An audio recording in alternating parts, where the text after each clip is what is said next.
no one man should believe he's greater than the nation and that he is above the principles of the Constitution. There are three broad tests to check if the political executive is constitutionally accountable. Three checks for the country to remain democratic over time. So let's see how our country is faring on these three checks. The first is direct electoral accountability to the people. The second, there is accountability to the judiciary and other fourth branch institutions. And third, there is accountability rendered by the media and civil society as watchdogs of the citizenry at large. This government brought in a discriminatory Citizenship Amendment Act that is openly violative of the fundamental right to equality before law. All the BJP state governments are competing with each other in bulldozer justice, demolishing homes, usually of minorities, without due process of law. In 2017-18, the BJP got 97.7% of funds that were legalized by surreptitious changes to the campaign finance laws. When the electoral bond numbers came out earlier this year, we saw that the BJP had between 54 and 57% of the total amount raised in the past 6 years. This kind of unfair advantage for the BJP in campaign finance has created a very skewed playing field for the opposition in recent years. There's no denying this. This government willfully defied the spirit of the Supreme Court ruling on the Election Commission's independence by replacing the Chief Justice of India on the selection committee with a government-appointed minister. So you have a 2-to-1 majority.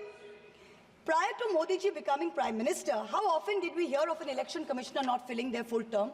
So ever since this government has come in, 2 election commissioners have inexplicably quit before their terms have ended. The 2024 elections saw egregious violations of the Model Code of Conduct by the BJP, and specifically by the Prime Minister, which an eager and compliant commission blatantly ignored. But even the smallest violation by an opposition party saw the ECI taking prompt, stringent action. Appointments to the National Human Rights Commission have been widely criticized, especially of Justice Arun Mishra and others close to the establishment.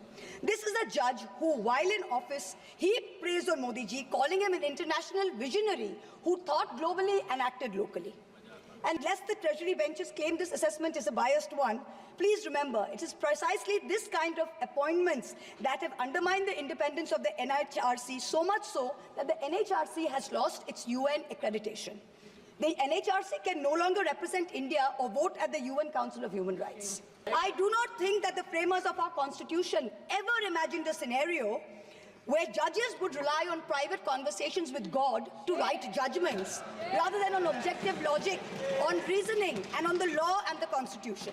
This government on a daily basis is pursuing unconstitutional methods of restricting freedom of the press and freedom of speech. Its ill-conceived amendments to the IT rules to create fact-checking units was recently struck down by the Bombay High Court as being violative of Articles 14 and 19 of the Constitution. The latest UP police cases against fact-checker Mohammad Zubair, when the UP police is invoking de facto sedition against a fact-checker who is documenting hate speech. This is preposterous. They said we are dropping sedition, but you also replaced it with a far more draconian Section 152. There's also something else which we all need to think about. The BNS for the first time adds terrorism as a punishable offense and defines it as an act that intends to threaten the unity, integrity, and security. So the crime of terrorism is no longer anchored in an actual act. It's anchored in an intent or a thought. This means that from now onwards, the parents of disappearing Kashmiris or disappearing Manipuris who are protesting peacefully in a park can be accused of being terrorists. What they do or do not do in that park while they assemble is besides the point. As long as a police officer is convinced that they have the intent to do something, they can be terrorists. This makes terrorism a thought crime. Madam Chairperson, this is closer to the letter and spirit of the dystopian reality in George Orwell's 1984 than it is to the Constitution of India. Let me turn to how the policy of 1,000 cuts has damaged our institutions. Institutions like the Enforcement Directorate and the CBI have turned into extortionist departments for the government. 14 political parties approached the Supreme Court against the coercive criminal actions of these two agencies. 95% of cases by these two agencies are against opposition politicians. Since 2014, 25 opposition leaders facing corruption have crossed over to the BJP. 23 of them have got reprieves. 3 cases are closed. 20 cases are stalled. The judiciary and the media have a far greater responsibility in protecting our constitution than to normal citizens.